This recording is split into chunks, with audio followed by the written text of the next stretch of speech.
Zaka kana susi. Bana oyo soko bazongi tenga soko na kufina kutika bangona.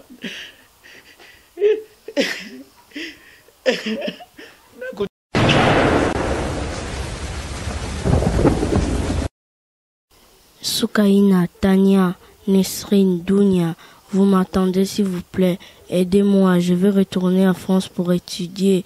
Aidez-moi, ici on souffre.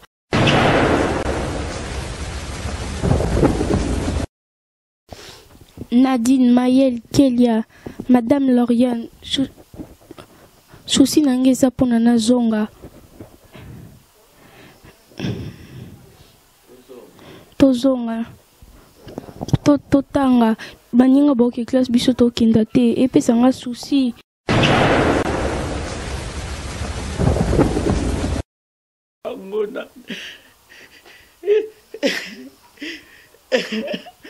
Kutika bana oyo na nani esike bakutia bangona lilita nanga mwana.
Salut chers amis téléspectateurs, bienvenue dans l'émission Nabino Rencontre, dans Katia site La Voix du Peuple. Je pense que déjà à Titido dans l'émission, on comprend directement qu'il y a un problème.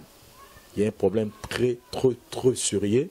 Ils ont touché la minute aux communautés congolaises, diaspora, aux autres la minute à travers le monde. Il faut bisona bino tokota yango to memango tina suka. Parce que ezali kambo ya pasi.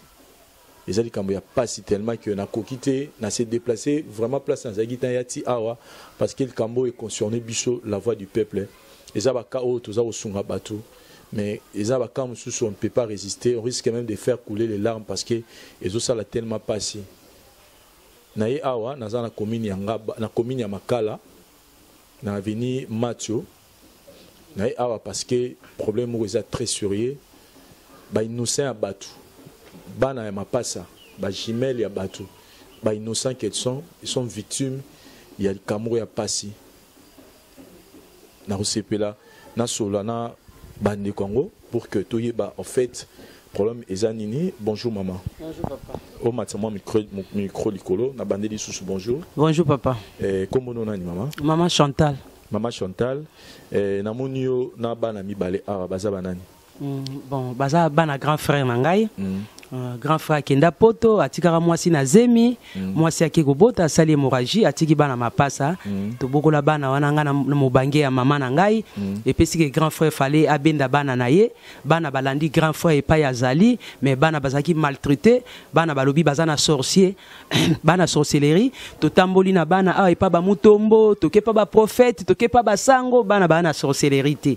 Donc neti pona ngana benge zaki façon ya kozongisa la bana, bana baki maltraité, bana batala télété, bakufra bana na chambre, bana kobwaka poubelle na 4, en tout cas bana baki maltraité. Bana baye grand frère lobaki bana baye po bazwa traitement, mais babenga biso te, totika la kaka boye, bapesa bana mbongo te, bana bakati classe, bana bakomi komela mai ya pompe ko sa ba diarrhée, bana bakomi na posa bazonga bakende tanga na bango. Ngana za na mbongo te, mobanga mama za na mbongo te, papa na bango za na Europe. papa na bango aza na Europe nga naza na eloko te bana bazotanga te so bamoni baninga na bango bazokende classe bana bazolela ezosala pasi vraiment en tout cas souci na ngai ezali bana bazonga bakende kotanga classe na bango bavaa na foyer bien na assistance sociale. Voilà, tozonga non moke moi sima pesanga non moi la mona pesa mbote. Vous parlez le lingala ou le français? Français. Vous voulez parler en quelle langue? Lingala? Lingala ça va? OK, bonjour Yaya. Bonjour. Voilà, comment on a ni? Allégresse. Allégresse. Allégresse, boza ba mapasa. Ndekona moi si comment on a? Ketia. Ketia. Bova ina mboka ni na poto? France. Bova ina France, na province nini? Pardon? Bova ina province nini? Na France na province nini? Saint-Étienne. Saint-Étienne. Pesa ndekona moi si micro. Yeah, bonjour. Bonjour. Ça va? Oui. Bova ina Saint-Étienne, comment papa nani? Makie c'est Roger. Le maman Makasi. Makie c'est Roger. Makie c'est Roger. Maman a beaucoup la rabine comme nani? Ma Solange. Maman Solange. Kuna la poto bozo tanga wapi? Gaspard Monge. Pardon? Gaspard Monge. Ah OK. Bozan la bachini? 10 ans. Bozan a 10 ans. Depuis boké poto, il s'est combien de temps? 2 mois. 2 mois. 2 ans. 2 ans plutôt. Donc boké na 8 ans, ce que boké na 10 ans. Yebisa biso d'abord na papa bovani neni. Tovandi bien mais na moi aussi tovandi mabe. Na moi aussi bovani mabe. Yebisa biso moi aussi bovani mabe sala rabinoni. Ezaki mukoloma bonga mukoloma bonga linyana ke na salon parce que le jour ana na toboye ko ke na salon parce que ngali bumo ba ko le kadna bel gas kende yem tazani sone abina okete parce que tobi to vanda biso butu ko zonge les ko lobi ko na ke na salon ma chance abibi mako ya po ta so na salon te pona kindogi comment to bako ganga machin sapi po ganga pon kindo ki poza na ngoto bite kinote lelo po kenta ki wato bi e pa ite le po kenta e pa ite hol baga bon poza ndo kite albi est-ce que pon pozonga pour bite te to bite biso to bite on to fanda na biso awa aposko lo biso ko abiwa bino bono po banga te pon pozonga sko ai biso ka lelo to zonga to mata pe ka avion lelo ma chance kwa ye pour zonga pon pozonga to bite abi ma paro je kwa ye po ebike pour zonga ngato lelo po kina ambassade fo pozonga soka to après to kina mutuka to ze l'avion après to mati siko ne bozonga na Congo papa ibisaki kuna na poto nini ibisaki na ambassade kuna bozongi na Congo pona nini abi tozongi kuvanda mwandambu na kutanga bosko kuna bando kutanga te tobakotanga classe c'est bandaki ebandeli classe akati mino classe pendant samedi na Kinshasa je fais ça na maman micro nani suko yo peut nous expliquer biso problème en format clair grand frère na notanga ke poto atiki bana ona Kinshasa bazaki ba bébé atiki mwasi na grossesse atiki mwasi na zemi mwasi ke bota moi ça sali hémorragie a kufa atiki bana mibale et après tant bana babotami yo muto bokoli bana wana na mama na bino bokoli bana tina âge à 8 ans et ça que baké poto voilà et tant bakomi kuna na poto makamuto ezaki bien tant bakomi na poto moi ça zaki na bango vraiment bien pour en tout cas zaki na bango bien yambaki bango bien par après tant balongwe na ndako wa chambre salon ba ye na ndako à 3 chambres nde sika makambo baby c'est un grand frère na moi ce n'est pas reproché bana nini te bana ba yeko soit traitement bazana sorcellerie ne bango balobi na biso bana bazana sorcellerie mais bino bozo mona ndenge nini te biso to lobi ka bana bazana sorcellerie bango likambuté le kwa bango balobi na biso bon basala nzambe bazana makasi pas mutombo pas basango pas banini bana sorcellerie te bana sorcellerie te bana ni bakomi la classe ni bauti 4e primaire ba passer 5e primaire siko 5e primaire nde na batangi yango te classe na Europe zonga ibana les 4 bana bavandinga ka boy souci na ngai siko eza bana bazonga na bango mais na grand frère bauti pas ba mutombo bauti partout botalisi bana bazana bango bandokité siko bopesi rapport pas grand frère lobinini jusque là na lobi solo là na grand frère na azobenga bisotin Nana lobby est loco. Bana bazon qui chose passé combien de temps? 1 mois et demi. Bah qu'il est 24 août. Depuis bah wana grand frère atika to abengaka mbala moko. pour sabino ke baza pour expliquer bino makambo yo tu expliquer que soit disant baza bandoki depuis wana alobaki yango mukolo bana basaki likolo ya avion bazokita abenga na 10 kete bana bakozonga na bango bana nanga basa déclarer bakozonga na bango baye po bazwa traitement bon kamotelo kwa ye alobi traitement photo tosa nde yango totambuli na bana partout na zoebisa oke bana sorcellerie bana sorcellerie siko bana fale bazonga bakenge kotanga na bango bava na assistance sociale ou bien na foyer souci na biso yangwana bana bazonga na bango bakende assistance sociale ou bien foyer parce que bana bazo pleurer ils ça la bien té donc yo moko to moni maman ndenga zolé en tout cas donc toi na kimiate papa nanga. Voilà, chers amis téléspectateurs, bozota la likambo, je pense que vous comprenez la situation n'engezali, situation est que bano bomoni mi balé o baba na France na Saint-Étienne, papa Makiese bolobi, Roger. Papa Roger Makiese papa ya bana oyo azana mwasi mususu bana na poto o bava na nekuna bakize bana bazana sorcellerie ne bazumti bango na Kinshasa a pour ba retraiter bango mais c'est fait que baza susu na contact té bazo benga té bazo sala signe de vimoroté alors que baza bana classe batangaka fallait pas continuer classe na bango kuna na poto baza nenge basal nenge papa déclara bango c'est que baza ba résident na France. Donc baza bato yo baza mikanda na bango ba passeport na bango za psychone to so la boy etika matsa micro etika libayaki na tenant lié passeport etika li pana na beza mabuka papa na bango to eza na mabuka na sika na ngana oyeba te bango papa passeport na etika li pana pesa yimda na za courager passeport na etika li pana papa Roger apesaki ndele moko boy avocat si je comprends bien aipesa ya avocat ngoni tanga pesi yango abi pesa aposko mundele na bizela ke bisa mundele mususu aposko bibano bake kisasa mundelesko bibake libela aposko bisa pa Roger bake libela pa Roger bi pas de problème. Donc voilà, chers amis téléspectateurs, je pense que bino bozota la biso boza mieux placé pour na bo aider biso baza ba résident baza na passeport na bango tangi ba résident na France. Papa Rogo Renier Banate, aussi longtemps que Baza Bana et OEAC a déclaré dans la France, comment on a banomi balé Ezali. En tout cas, nous, la voix du peuple, tout seigneur Nabino, la communauté congolaise de la diaspora, Bosunga Bison na Likambo. Vous connaissez Bison Toza Nakini, Toyebi, procédure unité, parce que Bakenagi ambassade ici, il fallait un passeport Ezala.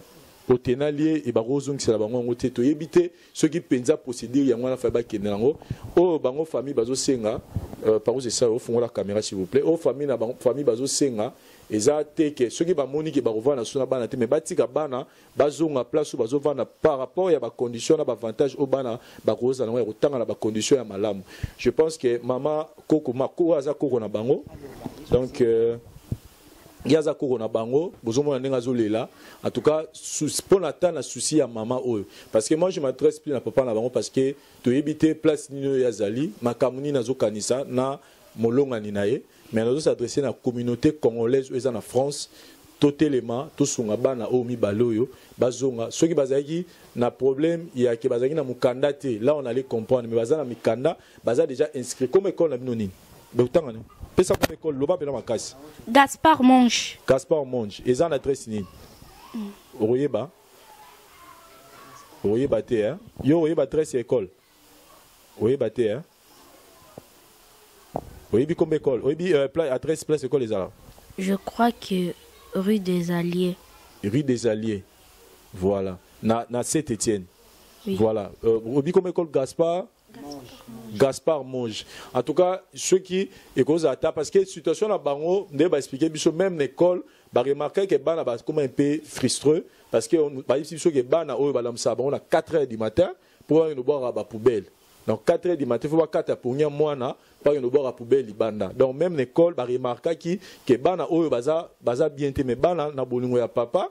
Na maman banero yibsa école vérité te nini baza maltraité et pas ya maman pas ya maratre na bango mais ti basen makambutu bana miki ketson il pouvait pas tout dire mais déjà parti école ba yebi situation na bango ke bana bazaki na condition bien te na sengi na diaspora en tout cas contactez-nous bobenga biso maman pesa numéro na téléphone bato poto ba bobenga opona kosunga ikambo.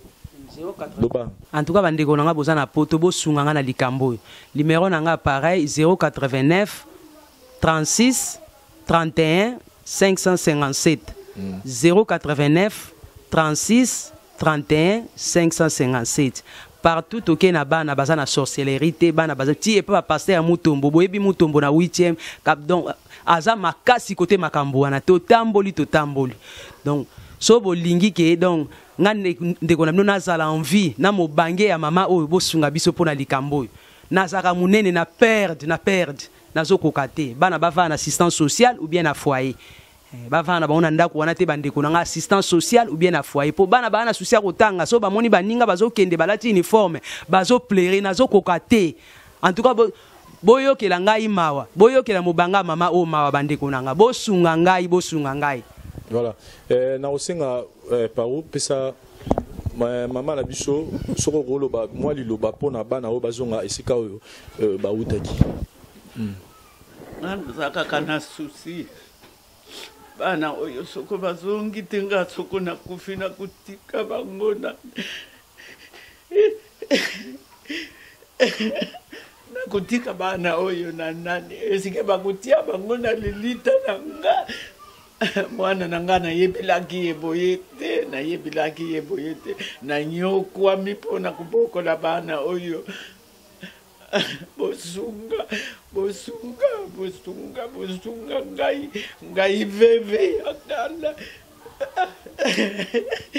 Voilà, chers amis téléspectateurs, je pense que si tu comprends le dossier par où Zaïsayo, si tu comprends le dossier Nengezali, je veux pas tolo baso mingi numéro na biso eza affiché au bas de l'écran bo aider biso bo contacter maman apesi numéro mingi bo bengaye pour que bo orienter bo ibisaye démarche nini parce que moi en tout cas je m'engage, la voix du peuple s'engage toro inotika bana yo na aéroport, j'ai la foi que biso toro accompagner bana na aéroport bazonga isika oyo ba utaki parce que eza obligation il faut bazonga parce que baza ba résident na France donc papa na bango abandonné bango alors que il faut pas continuer vivre dans bonne place bazali.